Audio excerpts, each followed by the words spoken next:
ఓం నమో వెంకటేశాయ. అహింసాయాం కృతాదరా అనీహా పరమాదరా గోవింద గోవింద. ధర్మే ప్రమాణం త్వముదేవ దేవ ధర్మస్య హానేపి హరే తథైవ ధర్మస్య నిష్ఠాన్నను వేదనైవ ధర్మం మదీయం హరచాధునైవ అని అఖిలాండకోటి బ్రహ్మాండ నాయకుడు దేవదేవుడు శ్రీ వెంకటేశ్వర స్వామి వారిని భక్తిగా ప్రార్థించుకుంటూ శ్రీ శుక్లవారు ఉపదేశం చేసిన శ్రీమద్భాగవతం యొక్క అధ్యయన కార్యక్రమాన్ని మనం ప్రారంభించుకుందాము. యథాప్రకారం ప్రార్థనా శ్లోకాలను చదువుకుని ఈ కార్యక్రమానికి మంగళాచరణం చేసుకుందాము. శ్రీ గురు ప్రార్థన. గురుర్బ్రహ్మా గురుర్విష్ణు గురుర్దేవో మహేశ్వర గురుస్సాక్షాత్ పరం బ్రహ్మ తస్మై శ్రీ గురవే నమః. శ్రీనివాస ప్రార్థన. చంచలా సేవ్య పాదాయ చంచలానాం హితాయ చ చంచలాన్యసు తత్వాయ శ్రీనివాసాయ తే నమః. అథ సంకల్పః అస్మాకం ఉపాత్త సమస్త దురిత క్షయ ద్వారా బుద్ధిశుద్ధ్యర్థం విద్యాభివృద్ధ్యర్థం భక్తిజ్ఞానవైరాగ్యాది తదనుకూల సర్వసంపత్ సమృద్ధ్యర్థం శ్రీ పరమేశ్వర ప్రీత్యర్థం శ్రీమద్భాగవత పాఠం కరిష్యామహే. అస్య శ్రీమద్భాగవత స్తోత్ర మహామంత్రస్య నారద ఋషి బృహతి ఛందః శ్రీకృష్ణః పరమాత్మా దేవతా బ్రహ్మబీజం భక్తిశక్తి జ్ఞానవైరాగ్యే కీలకం. అస్మాకం శ్రీమద్భగవత్ప్రసాద సిద్ధ్యర్థే పాఠే వినియోగః ధ్యానం నారాయణాగుణసులక్షణ సత్వమూర్తిం వ్యాసప్రసూత శుకపూజక పుణ్యపూర్తిం ప్రహ్లాదనాదరవచ శమితాంతరార్తిం సన్మందిరం విశత భాగవతం సుకీర్తిం. శ్రీ గురుభ్యో నమః. నారద మహర్షి గారిని ధర్మరాజు గారు నాకు వర్ణాశ్రమ ధర్మాలను గురించి చక్కగా చెప్పు అని అడిగారు. నారద మహర్షి గారు చక్కగా చెప్పారు. మొత్తం వర్ణధర్మాలన్నిటినీ విడివిడిగా చెప్పారు. అంతకుముందు సామాన్యంగా నరజాతికి సంబంధించినటువంటి సామాన్య ధర్మాలను చెప్పారు. ఆయా ఆశ్రమ ధర్మాలను చెప్పారు. ఆశ్రమ ధర్మాలను కూడా ఒక వరుసలో చెప్పారు. బ్రహ్మచారి ధర్మాలు, వానప్రస్థ ధర్మాలు, సన్యాసి ధర్మాలు, ఆ పైన గృహస్థ ధర్మాలు అనే తీరులో చెప్పారు.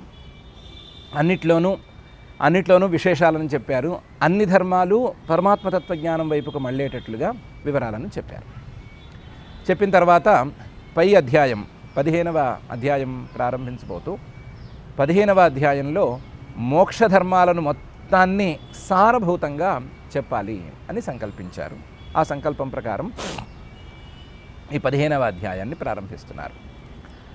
అందులో మోక్షానికి ఉపయోగించేటువంటి ధర్మాలన్నిటినీ మొదలు పెట్టాలి అంటే ఎక్కడ మొదలు పెట్టాలి? కర్మల దగ్గర నుంచే మొదలు పెట్టాలి కదా. అందులోనూ గత అధ్యాయాలలో చెప్పినటువంటి కర్మలను మొదలుకుని కదా చెప్పాలి. కాబట్టి ఆ కర్మల నుంచే మొదలు పెడుతున్నారు.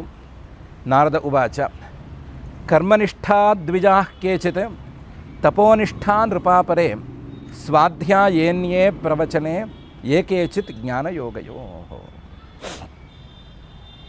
ఈ ఆత్మతత్వాన్ని అందుకోవటానికి, తత్వజ్ఞానాన్ని అందుకోవటానికి చాలా చాలా దారులు ఉన్నట్లుగానే కనిపిస్తోంది ప్రాథమికంగాను. అందువల్లే కొంతమంది కేచిత్ ద్విజా కర్మనిష్టా, కొంతమంది స్వకర్మలు చేయటంలోనే ఎక్కువ మునిగి ఉంటారు. ఆ స్వకర్మలు చేయటమే వారికి మొత్తం పనిగా ఉంటుంది. స్వకర్మలను చేయటం ద్వారా స్వకర్మణా తమభ్యర్చ్య సిద్ధిం విందంతి మానవాః అనే తీరులో వాళ్ళు నడుస్తారు. కేచిత్ తపోనిష్టా, వీళ్ళు ఏమనుకుంటారు, కేవలం కర్మలను చేసుకుంటూ పోతే కర్మలతో సంబంధం లేని ఆత్మతత్వం మనకెలా అందుతుంది? మనం ఆత్మతత్వాన్ని అందుకోవాలి అంటే ఆత్మతత్వం తాలూకు స్వభావానికి మన సాధన దగ్గరగా ఉండాలి అని అనుకుంటారు. ఆత్మతత్వం యొక్క స్వభావం జ్ఞానం కాబట్టి జ్ఞానానికి దగ్గరగా మన సాధన ఉండాలి అని అనుకుని తపోనిష్టా, ఆలోచనారూపమైనటువంటి తపస్సునే పరమావధిగా భావించి చేస్తూ ఉంటారు. తపోనిష్టా తపసా బ్రహ్మ విజిజ్ఞాసస్వ తపో బ్రహ్మేతి అని తైత్రేయంలో చెప్పినటువంటి వాక్యం ప్రకారం వీళ్ళు నడుచుకుంటారు. తపోనిష్టా నృప, ఓ ధర్మరాజా, అపరే చాలామంది ఉంటారు. ఇంకొంతమంది మనం ఇటు కర్మ మార్గాన్ని గట్టిగా పట్టుకోలేము, కర్మ మార్గంలో రకరకాల ముళ్ళు ఉంటాయి, రకరకాల తప్పులు ఉంటాయి, దోషాలు ఉంటాయి. తపో మార్గం అంటారా, అది ఇంకా డేంజరస్. ఆలోచనలు ఎప్పుడైనా సరే వెరితలలు వేసేసేయచ్చు. స్వయంగా ఆలోచించడానికి దారులు ఉన్నా సరే మన మనస్సు దానికి అనుకూలంగా ఉండాలి కదా. అందువల్ల ఇదొద్దు, ఇటు ధర్మాన్ని అటు పరమాత్మతత్వాన్ని ఆలోచించడానికి కావలసిన తీరును రెండిటినీ చెప్పేటువంటి వేదాధ్యయనం సక్రమంగా చేస్తే పోలా అని అనుకుంటారు. అనుకుని స్వాధ్యాయే కేచిత్ కాలం యాపయంతి. స్వాధ్యాయే తమకే చెందినటువంటి వేదశాఖను మళ్ళీ మళ్ళీ అధ్యయనం చేస్తూ ఆ వేదంలోని శబ్దాలు మనసులోకి ఎక్కి ఆ శబ్దం ద్వారా అర్థాలు మనసులోకి ఎక్కి ఇటు కర్మ మార్గమో అటు జ్ఞాన మార్గమో ఎటు కావాలంటే అటు వెళ్ళిపోవచ్చు అని కొంతమంది ఆశిస్తారు. స్వాధ్యాయే అన్యే. ఎప్పుడూ తానే కూర్చుని చదువుకుంటూ ఉంటే అందులో ఏమొచ్చేస్తుంది?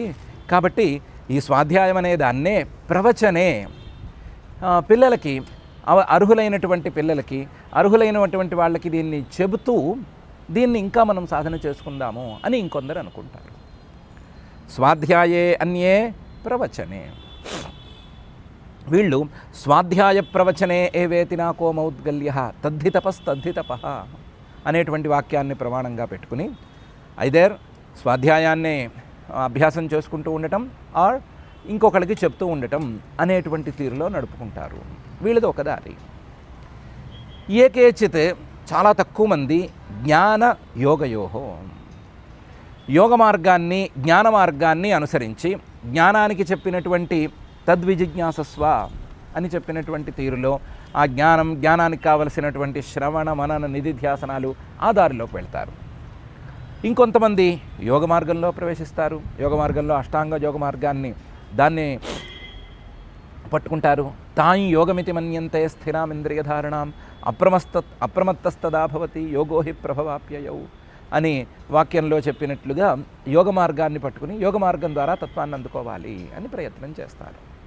చాలామంది చాలా దారులను ఎంచుకుంటారు. ప్రతి దారి మంచిది అనే చెప్పాలి. ప్రతి దారి కూడా మంచిదైనటువంటి ప్రతి దారి కూడా తప్పనిసరిగా వీళ్ళని ఆత్మతత్వానికి చేరువ చేస్తుంది అని ప్రాథమికంగా నారద మహర్షి గారు చెప్తున్నారు. కర్మనిష్టా ద్విజా కేచిత్ తపోనిష్టా నృపాపరే స్వాధ్యాయేన్యే ప్రవచనే ఏ కేచిత్ జ్ఞానయోగయో అనేటువంటి ఈ ఉపోద్ఘాత శ్లోకంలో. అలా కాదు, మోక్షధర్మసార సంగ్రహాన్ని చెప్తామని కదా మొదలుపెట్టారు. మోక్షధర్మసార సంగ్రహాన్ని చెప్తే మోక్షధర్మాలను గురించి చెప్పాలి కదా. అంతే తప్ప ఈదో దారి అదో దారి అని చెప్తే సార సంగ్రహం ఏమైపోతుంది, ఎలా అయిపోతుంది అని అడిగితే అక్కడికే వస్తున్నాము. రకరకాల సాధకులు ఉన్నారు, రకరకాల మార్గాల్లో మంచి వైపు పయనం చేసేవాళ్ళు ఉన్నారు, రకరకాల మార్గంలో చీకటి నుంచి వెలుగు దాకా ప్రయాణం చేసేవాళ్ళు ఉన్నారు. వీళ్ళందరిలోకి కూడా జ్ఞాననిష్ఠా అనేవాళ్ళు చాలా గొప్పవాళ్ళు. ఎందుకంటే వెలుగుకి చాలా దగ్గరగా ఉన్నవాళ్ళు. జ్ఞాననిష్ఠా తపోనిష్ఠా కంటే కూడా, జ్ఞానం కోసం తపస్సు చేసేవారి కంటే కూడా, జ్ఞానం కోసం ఆలోచన చేసేవారి కంటే కూడా జ్ఞాన సాధనాలని పట్టుకుని వెళ్ళాడుతున్న వాళ్ళు చాలా గొప్ప వాళ్ళ కింద లెక్క. వాళ్ళని ముందు గుర్తించుకోవటం అనేది ధర్మంలో మొదటి మెట్టు. జ్ఞాననిష్ఠాయదేయాని కవ్యాన్యానంత్యమిచ్చత దైవేచ తదభావే స్యాత్ ఇతరేభ్యో యథార్హత అని ఈ 2వ శ్లోకంలో ఇదే విషయాన్ని ప్రారంభించబోతున్నాము అని మహర్షి గారు చెప్తున్నారు. ఒకవేళ గనక ఏమైనా ఇవ్వదలుచుకుంటే జ్ఞాననిష్ఠాయ దేయాని, దానం చేయదలుచుకుంటే ఆ జ్ఞాననిష్ఠ ఉన్నవాడికే దానం చేయాలి. ఏం దానం చేయటం అంటే మిగతా దానాలు, సామాన్యమైన దానాలు పక్కన పెడదాము. కవ్యాని, పితృదేవతలను ఉద్దేశించి చేసేటువంటి శ్రాద్ధాది కర్మలలో ఇచ్చేవన్నీ కూడా, లేదా పితృదేవతలను ఉద్దేశించి చేసే శ్రాద్ధాది కర్మలలో జ్ఞాననిష్ఠుణ్ణి ఉంచుకోవాలి. జ్ఞాననిష్ఠుడికే ఆ పూజలన్నిటినీ ఇవ్వాలి. ఎందుకు అంటే ఆనంత్యమిచ్చత. ఈ కర్మలు చేసేవాడు అనంతమైనటువంటి ఫలితాన్ని కోరుకుంటాడు కదా. అనంతమైన ఫలితాన్ని కోరుకుంటుంటే ఆ అనంతమైన ఫలితం రావాలి అంటే అనంతమైనటువంటి పరమాత్మతత్వానికి దగ్గరగా ఉండేటువంటి వాడిని అందులో పూజ్యుడుగా అట్టిపెట్టుకోవాలి. అందుకని జ్ఞాననిష్ఠాయ దేయాని కవ్యాన్యానంత్యమిచ్చత అని చెప్తున్నాను. ఇది కేవలం పితృదేవతలకు సంబంధించిన క్రతువుల్లో మాత్రమే కాదు, దైవేచ దేవతలకు సంబంధించినటువంటి ఏ కార్యక్రమంలోనైనా సరే ఎవరినైనా పూజకి ఉంచుకోవాలి అంటే వాళ్ళని జ్ఞాననిష్ఠుణ్ణే ఎంచుకోవాలి. దైవేచ తదభావే జ్ఞాననిష్ఠావంతులు చాలా తక్కువ మంది దొరుకుతారు కదా. వాళ్ళు దొరక్కపోతే స్యాదితరేభ్య యథార్హత, వాళ్ళు దొరక్కపోతే ఇతరేభ్య మిగతా వాళ్ళని గురించి చెప్పాం కదా, కర్మనిష్ఠా, తపోనిష్ఠా, స్వాధ్యాయనిష్ఠా, ప్రవచననిష్ఠా, జ్ఞాననిష్ఠా, యోగనిష్ఠా అని ఆరుగురు గురించి చెప్పాం కదా. ఈ ఆరుగురిలో యథార్హత ఎవరు దొరికితే వాళ్ళని పెట్టుకోవడం, 2-3 రకాల వాళ్ళు దొరికితే అందులో జ్ఞానానికి దగ్గరగా ఉన్న వాళ్ళని ఎంచుకోగలిగితే ఎంచుకోవటం, ఆప్షన్స్ లేకపోతే ఈ ఆరుగురిలో ఎవరినో ఒకళ్ళని తీసుకోవటం అనే చెయ్యాలి అని మహర్షి గారు చెప్తున్నారు. జ్ఞాననిష్ఠాయ దేయాని కవ్యాన్యానంత్యమిచ్చత దైవేచ తదభావే స్యాదితరేభ్యో యథార్హత అనే ఈ శ్లోకం. పనిలో పని కొన్ని సౌకర్యాలను నారద మహర్షి గారు చెప్తున్నారు. నారద మహర్షి గారు అందరినీ కలుపుకుపోయే రకం కదా, అందువల్ల ఎవరూ ఇబ్బంది పడవద్దు. ఇబ్బంది పడి చేసే పనులకి విలువ లేదు. ఇబ్బంది పడి చేసి ఏదో మేము ధార పోసేసాము, మా శక్తి అంతా ఇక్కడే అయిపోయింది, మా డబ్బులన్నీ ఇక్కడే ఖర్చు అయిపోయినాయి ఇలాంటి మాటలు మాట్లాడి చివరికి ధర్మాన్ని తిట్టుకుని ధర్మం చేయటమే తప్పు అని అనుకుని ఇలాంటి శాపనార్థాలు ఏం పెట్టుకోవద్దు. సౌకర్యం ప్రకారం చేసుకోండి అని చెప్పడానికి తనదైన శైలిలో ఒక ప్రారంభం చేస్తున్నారు. ద్వౌ దైవే పితృకార్యే త్రీన్ ఏకైకముభయత్రవ భోజయేత్ సుసమృద్ధోపి శ్రాద్ధే కుర్యాన్న విస్తరం అనే శ్లోకం. పితృకార్యం అంటూ వస్తే ద్వౌ దైవే, విశ్వేదేవస్థానం, పితృస్థానం అని 2 స్థానాలు ఉంటాయి. అందులో విశ్వేదేవస్థానానికి 2 కూర్చోపెట్టాలి. ద్వౌ దైవే.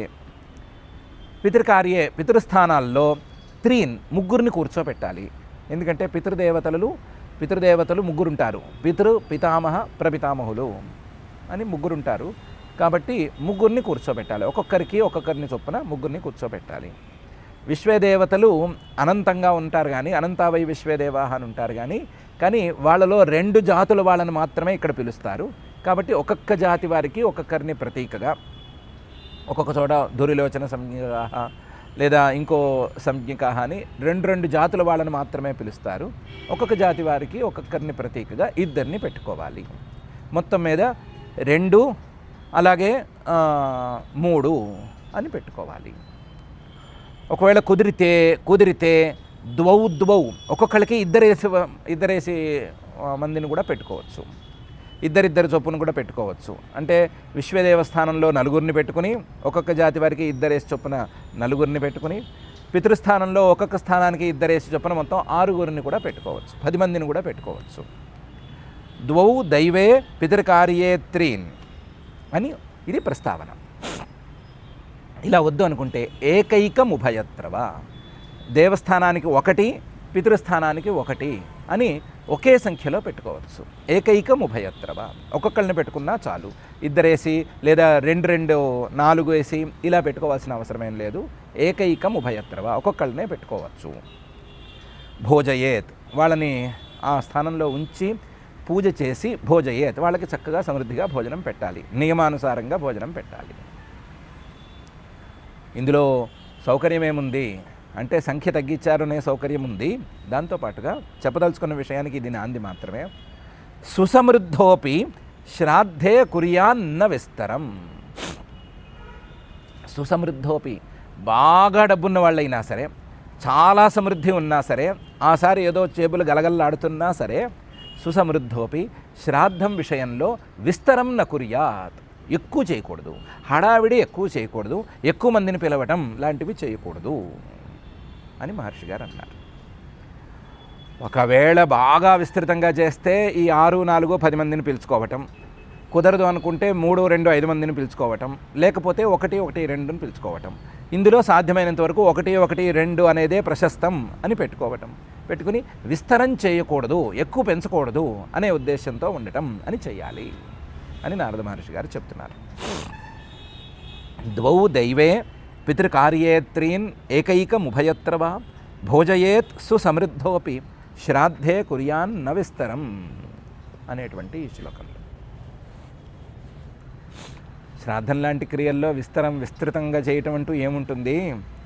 ఎంతైనా పిండం తాలూకు సైజు ఒకటే ఉంటుంది. బ్రాహ్మణుల్ని ఒకళ్ళనొకళ్ళని పెడతాము, ఏమంత విస్తరం వచ్చేసింది, అసలు ప్రసక్తి ఏముంది ఎందుకు అంటే ఏం లేదు.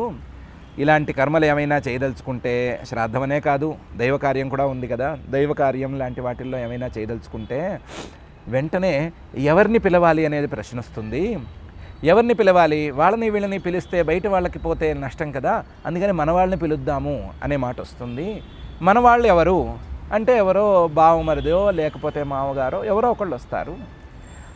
వచ్చినప్పుడు ఆ బావమరిది అనే వ్యక్తి రంగంలోకి వచ్చినప్పుడు ఏ బావమరిదినే ఎందుకు పిలవాలి, ఇంకొకరిని ఎందుకు పిలవకూడదు, బావగారిని ఎందుకు పిలవకూడదు, అక్క భర్తని ఎందుకు పిలవకూడదు, చెల్లెల భర్తని ఎందుకు పిలవకూడదు, మామగారిని ఎందుకు పిలవకూడదు, దూర బంధువుని ఎందుకు పిలవకూడదు అని రకరకాల ప్రశ్నలు వచ్చేస్తాయి. ఫ్యామిలీ మీటింగ్స్లో ఇవన్నీ మాటలు వస్తాయి. వచ్చిన కొద్దీ ఒకళ్ళు రావలసిన చోట 4-5 దిగబడిపోయేందుకు అవకాశం ఉంది. పిలవలసిన అవసరం అనేది ఏర్పడవచ్చు. అలా ఏర్పడ్డప్పుడు జనాలు పెరుగుతారు. జనాలు పెరిగిన కొద్దీ ఇబ్బంది అనే విషయాన్ని దేశకాలోచిత శ్రద్ధ ద్రవ్యపాత్రార్హణాని చ సమ్యగ్భవంతి నైతాని విస్తరాత్ స్వజనార్పణాత్ అనే శ్లోకంలో మహర్షి గారు చెప్తున్నారు. ఎక్కువ మంది వచ్చారు, బంధువులు వచ్చారు అని తప్పేముంది అని అనుకోకూడదు.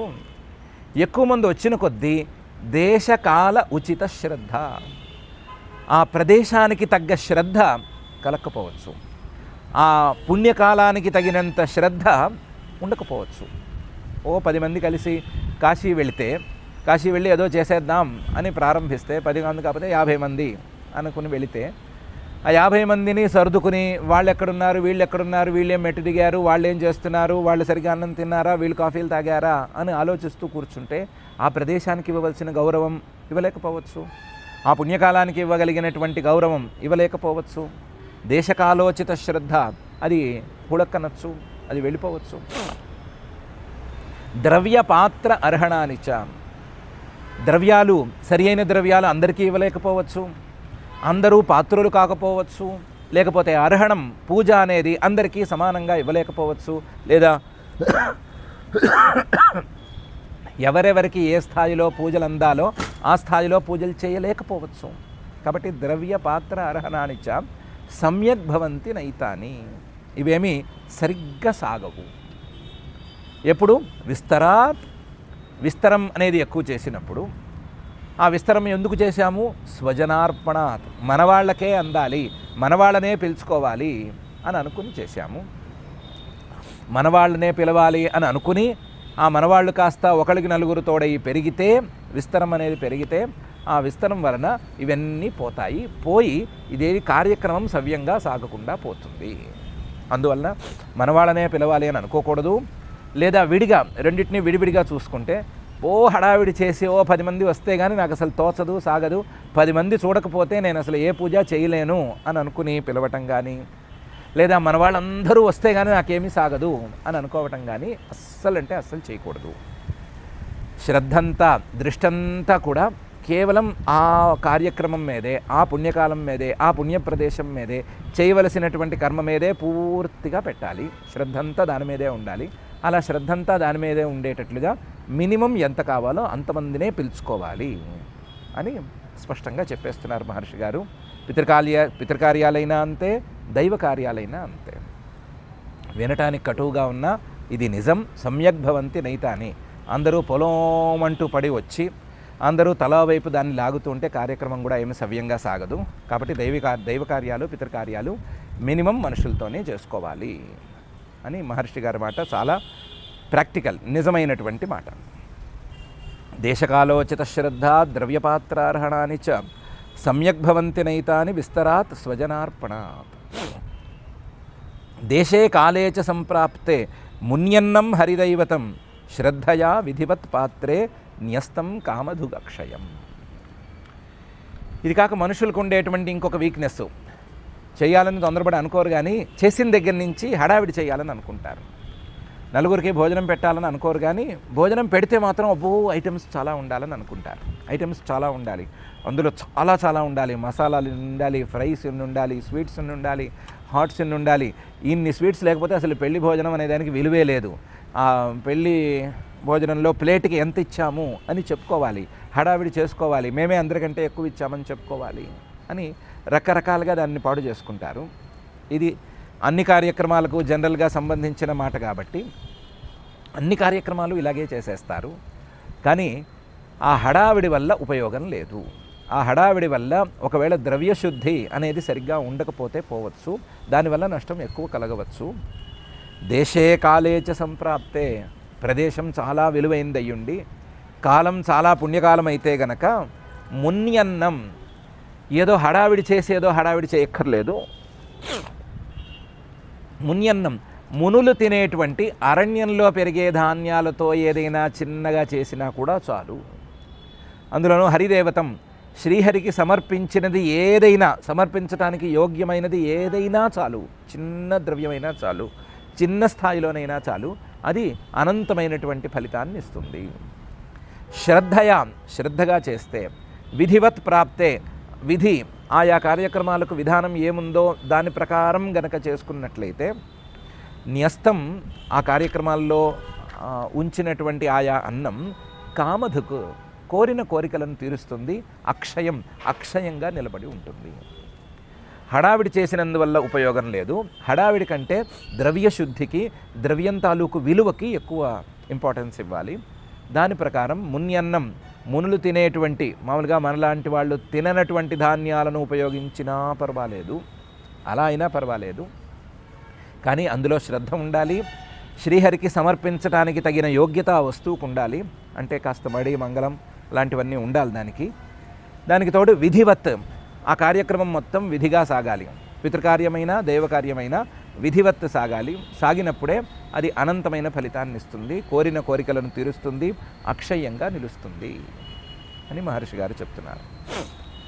దేశే కాలే చ సంప్రాప్తే మున్యన్నం హరిదైవతం, శ్రద్ధయా విధివత్ ప్రాప్తే న్యస్తం కామధుగక్షయం.